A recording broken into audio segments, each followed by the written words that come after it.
अच्छा सुनो, सब्सक्राइब करते वक्त ना घंटी बजा देना, ताकि जब मैं ऑनलाइन आऊं तो तुम्हारे फोन की भी घंटी बजे।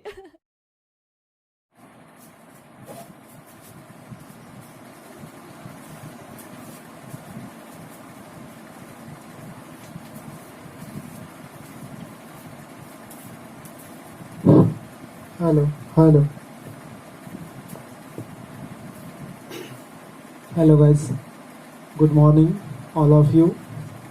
सभी को ड्रीम क्लासेस में आपका स्वागत है। आज हम लोग मैथ के अंतर्गत, मैथ का ये मेरा पहला वीडियो आ रहा है अर्थमेटिक प्रोग्रेशन का। अर्थमेटिक प्रोग्रेशन समानांतर श्रेणी। समानांतर श्रेणी सबसे पहले क्या होती क्या है उसके बारे में हम लोग पता करें, डिस्कशन।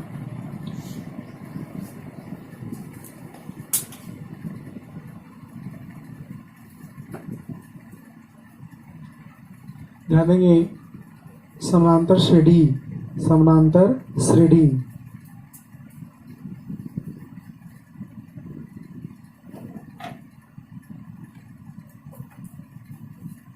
ध्यान दीजिएगा, समानांतर श्रेणी अनुक्रम।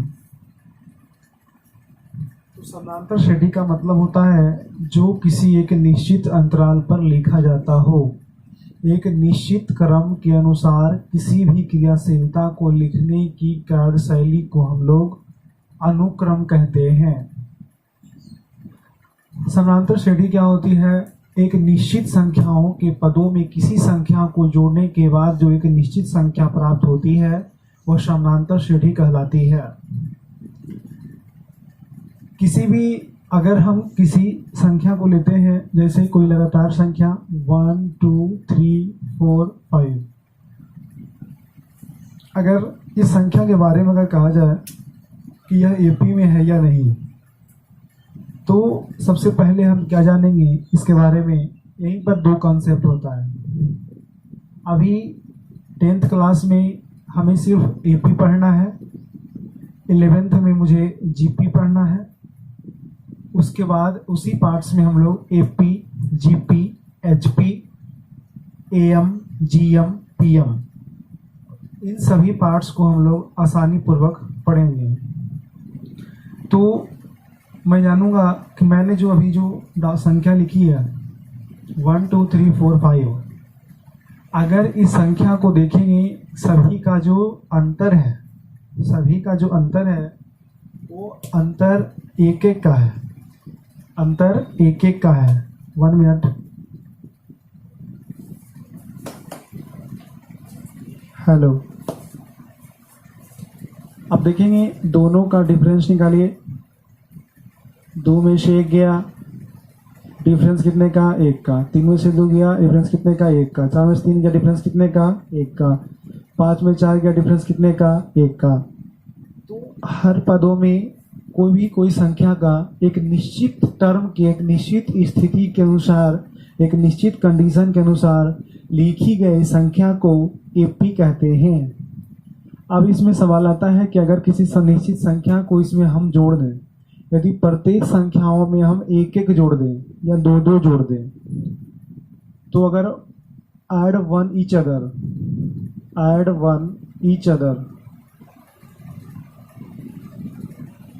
सभी में एक जोड़ने पर, तो 1 1 2 + 1 3 + 1 4 + 1 5 + 1 1 1 2 2 1 3 3 1 4 4 1 5 6।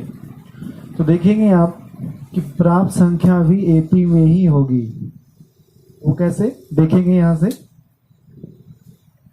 कि यहाँ 1 और 1 2।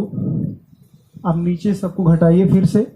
3 में से 2 गया 1, 4 में से 3 गया 1, 5 में से 4 गया 1, 6 में से 5 गया 1। इसका मतलब हुआ कि अगर किसी संख्या को हम समान संख्या के साथ जोड़ेंगे एक निश्चित टर्म के अनुसार, तो वह भी प्राप्त संख्या भी एपी में ही होगी। तो एपी का डिफिनेशन यहाँ से हमारा साफ हो रहा है कि किसी एक निश्चित कंडीशन या टर्म के अनुसार लिखी गई संख्या को एपी कहते हैं, अर्थमेटिक प्रोग्रेशन कहते हैं। अगर इस संख्या में हम 2 2 जोड़ देंगे तो भी स्थिति नहीं बदलेगी, 3 3 जोड़ देंगे तो भी नहीं बदलेगी। मतलब क्या हुआ, किसी भी निश्चित संख्या के टर्म को जब एक साथ हम जोड़ेंगे तो उसके अनुसार कोई भी स्थिति में परिवर्तन नहीं होगी और वही कंडीशन एपी कहलाती है। तो सबसे पहले हम लोग अनुक्रम का डिफिनेशन देखेंगे। अनुक्रम होता क्या है?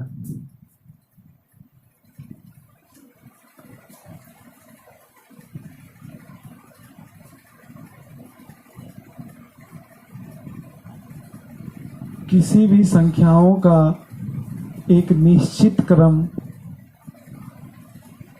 किसी भी संख्याओं का एक निश्चित क्रम से लिखी गई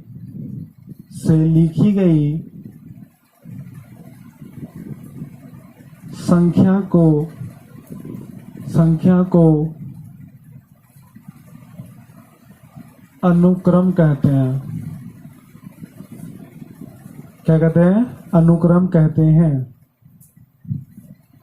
अभी मैंने बताया था एग्जाम्पल दे करके आप कोई भी संख्या को आप आराम से एग्जाम्पल के तौर पे ले सकते हो। चलो 2 3 4 5 डॉट डॉट डॉट अनंत तक की संख्या, कोई भी संख्या होनी चाहिए जो कि लगातार सीक्वेंस में हो।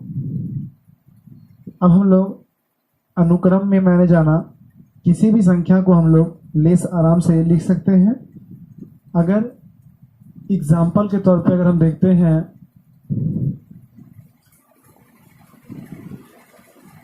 2n+1 where n is, जहां n is है ना नेचुरल नंबर मैंने क्या हुआ? प्राकृत संख्या। तो n का मान कोई भी ले सकते हैं। यदि n बराबर 1, n का मान अगर 1 लेते हैं तो ये 1 हो जाएगा। 2 गुने 1 + 1, 2 गुने 1 2, 2 1 3। n का मान अगर हम 2 लेते हैं तो यहाँ होगा 2 गुने 2 + 2, 2 दूना 4, 4 2 6। n का मान अगर 3 लेते हैं तो ये 3, तो 2 गुने 3 + 2, तो 3 दूना 6, 6 2 8। तो सबसे पहले हम यहाँ देखेंगे कि यहाँ पर 1 आ रही है, मिस्टेक। तो 2 दूना 4, 1 यहाँ 5 हो जाएगी, 2 3 दूना 6, 1 यहाँ 7 हो जाएगी। इसी प्रकार हम कोई भी डिजिट को लेंगे, ये वाला वैल्यू हमारा नहीं बदलना चाहिए। ये 4 हो जाएगा, तो 2 × 4 + 1 यानी कितना हो जाएगा? n का मान में परिवर्तन होगा। 4 दूना 8 है, कितना हो गया? 9। अब सभी संख्याओं का अंतर देखिए। अंतर 3 और 5 में अंतर 2 का, 5 7 में अंतर 2 का, 7 9 में अंतर 2 का, यानी हर स्थिति में मुझे अंतर कितना मिल रहा है? 2 2 का मिल रहा है ना। तो हम ये कह सकते हैं कि अतः ये एक निश्चित क्रम में लिखा गई संख्या है, अतः यह हमारा एक सही अनुक्रम है। यह क्या है? सही अनुक्रम है। अब हम लोग जानेंगे आगे समानांतर श्रेणी के बारे में। ये मेरे ख्याल समझ में आ रहा होगा। कोई भी डाउट हो तो मुझे कमेंट बॉक्स में जरूर बताइए और कृपया वीडियो को लाइक, सब्सक्राइब और शेयर जरूर करेंगे ताकि आगे सभी बच्चों को यह फायदा हो सके।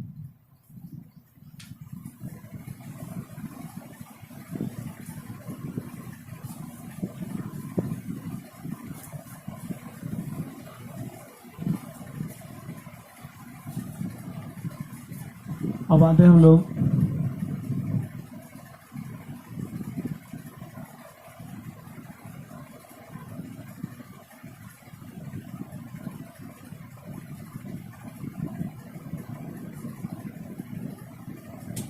समानांतर श्रेणी, है ना। तो यहाँ पर मुझे कुछ ध्यान देना है। यह एक निश्चित क्रम में लिखी गई एक संख्या है जिसे हम लोग अपने एक अलग अलग माध्यम से हम लोग इसे कंपेयर करते हैं। अगर ये संख्या कंपेयरिंग में आती है ना, तो क्या देखेंगे यहाँ से? समानांतर श्रेणी के रूप में। तो समानांतर श्रेणी में यही होती है कि किसी भी संख्या, जैसे देखते हैं हम लोग है ना। कहता है वैसी संख्या जो एक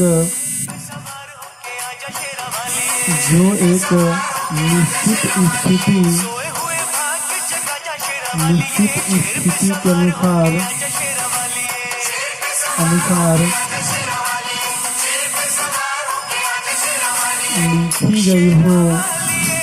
लिखी गई हो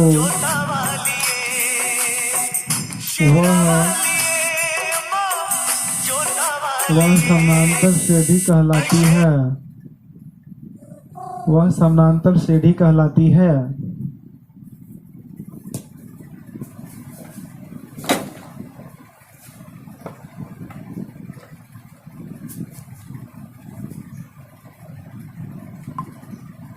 ध्यान देंगे,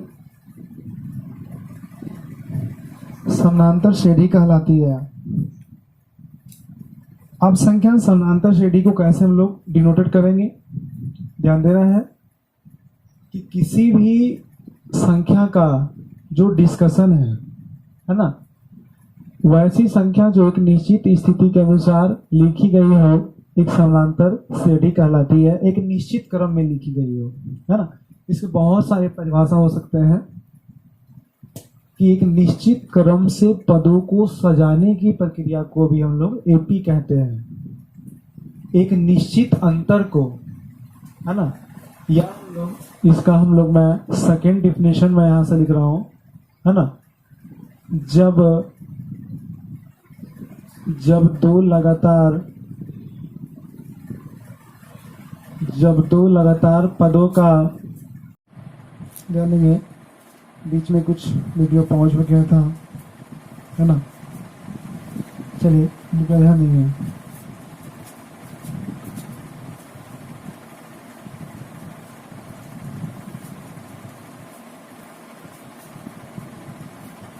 मैं जो है इसी की वीडियो में बताना था, उस वीडियो पहुंच हो गया कुछ कनेक्शन से। तो ध्यान देंगे जरा, मैं इसका सेकंड डिफिनेशन बता रहा था आपको, है ना, कि समानांतर श्रेणी जो होती है ना, किसी निश्चित क्रम में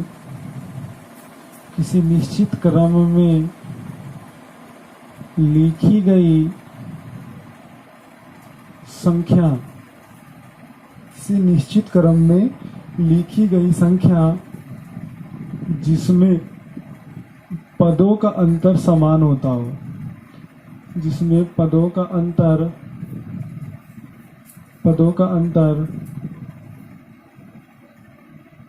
समान होता है, वह एपी कहलाता है। जानेंगे तो इसमें सीरीज देखना है आपको कि सीरीज कैसे चलता है।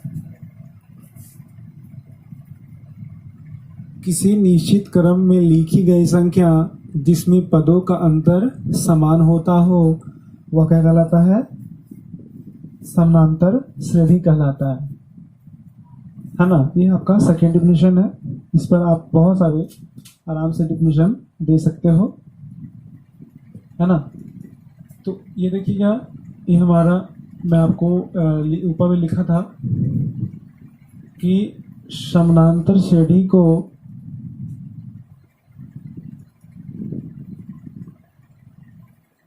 एपी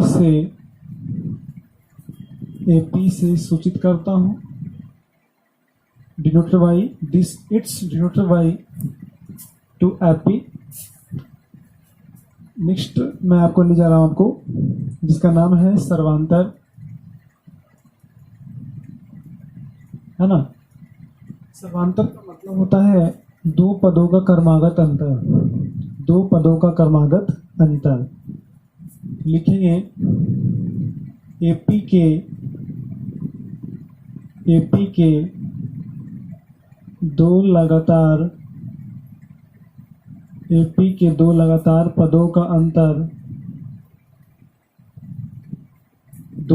पदों का अंतर जब समान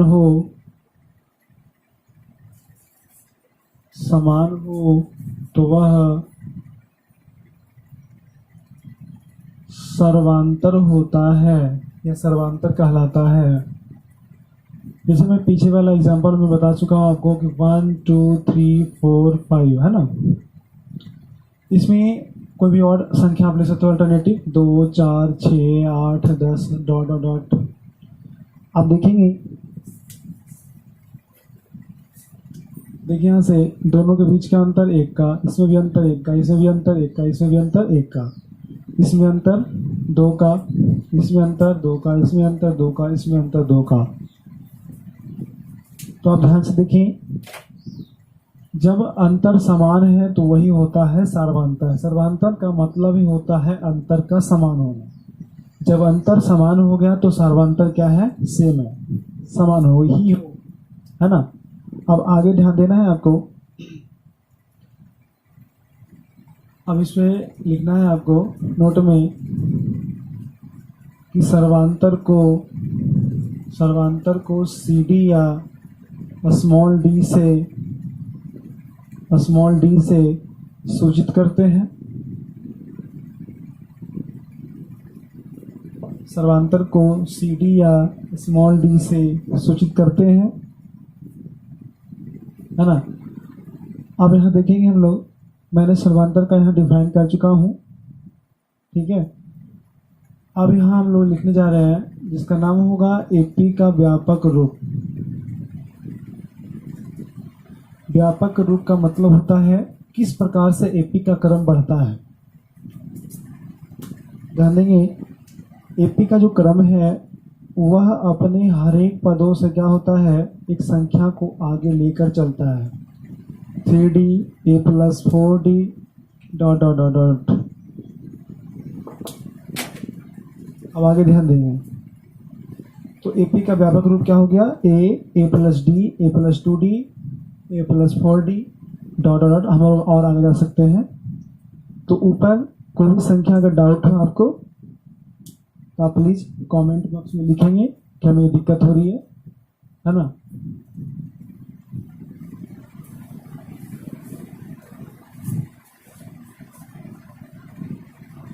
अभी मैंने लिखा AP का व्यापक रूप। अब मैं यहाँ से एक फार्मूला निकालूंगा, कृपया ध्यान से लिखेंगे। यहाँ पर ये क्या हो गया आपका, जहाँ A बराबर है प्रथम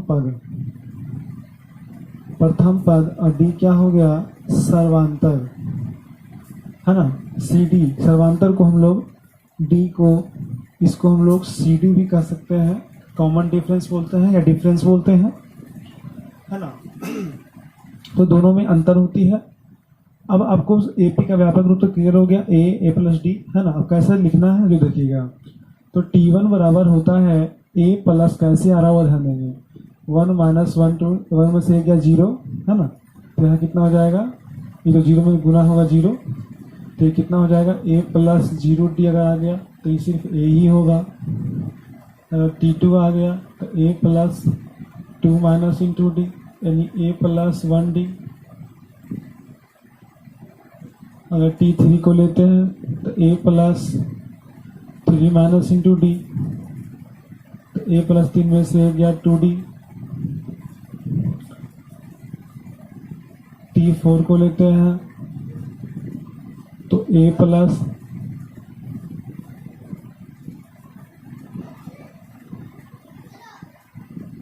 T5 को लीजिए,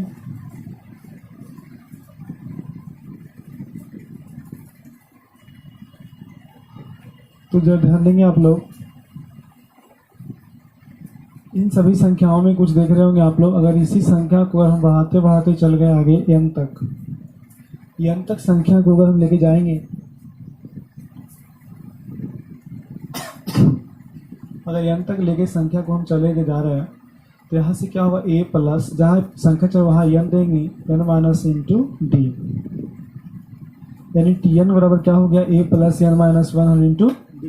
इसका मतलब क्या हुआ कि जहाँ Tn बराबर An बराबर क्या हो जाएगा, अंतिम पद, तो में एक ही चीज है ना। A क्या हो गया,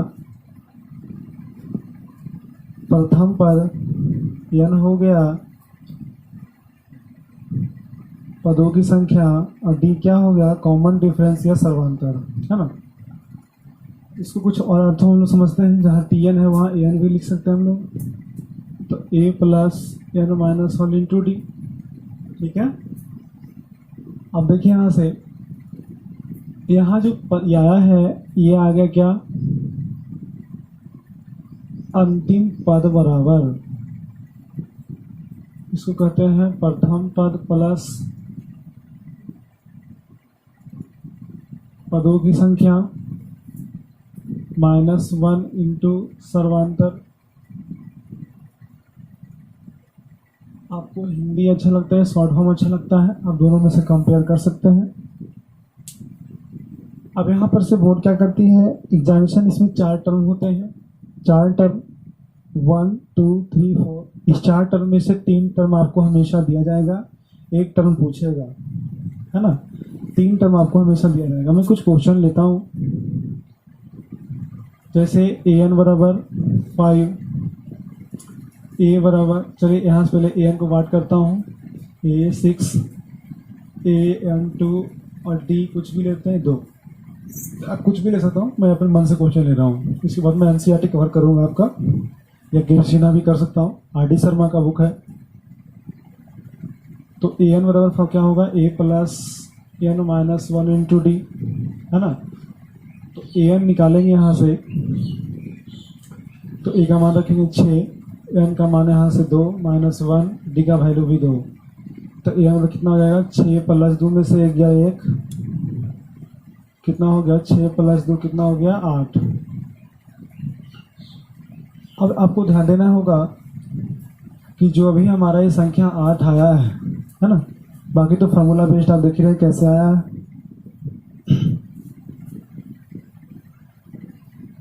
तो अब देखिए हम इसी फार्मूला को प्रूव करते हैं ना, कुछ अलग क्वेश्चन से लेकर के।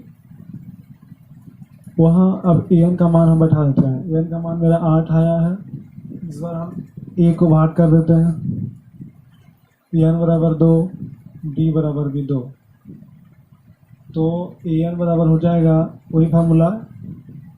आप बोलेंगे क्या इसके लिए स्पेशल सूत्र नहीं है क्या, तो सूत्र वही रहेगा, सिर्फ उसको हम इधर उधर कर सकते हैं। तो ए एन का मान यहाँ 8 हो गया, ए का वैल्यू वही रख दीजिए, 2 माइनस 1 इंटू 2, तो 8 तो रहेगा ही रहेगा, ए को ऐसे रहने दीजिए, 2 में से 1 गया 1 गुने 2, तो अब देखिए ए बराबर कितना हो जाएगा, 8 माइनस 2 बराबर 6। देखिएगा आप यहाँ मिलाइए दोनों, देखिए यहाँ से यहाँ भी 6, यहाँ भी क्या आ गया 6, दोनों सेम समान संख्या है, ठीक है। तो मैं एक आपसे एक ही कहना चाहता हूँ कि आप मैथ को बहुत कड़े में ना लें, बहुत इजी विषय है, टॉपिक भी इजी है ना, सब्जेक्ट भी इजी है। तो मैं आपको नेक्स्ट इसके क्वेश्चन के साथ, मैं आपको नेक्स्ट थ्योरी के वीडियो के साथ, मैथ के डिस्कशन के साथ मैं आपको अगले वीडियो में मिलूँगा, है ना। तब तक के लिए आप हमारे वीडियो को लाइक, सब्सक्राइब और शेयर जरूर कर देंगे। आप लोग सुरक्षित रहें, हमें कोरोना से जम के लड़ना है, और जिस प्रकार से संघर्ष हम लोग, हमारी भारत सरकार, हमारी सभी जनता कर रही है, हम लोग को चाहिए कि घर पर रहकर मेहनत करें। तब तक के लिए बहुत बहुत धन्यवाद। लाइक, शेयर, सब्सक्राइब जरूर करेंगे। बहुत बहुत धन्यवाद।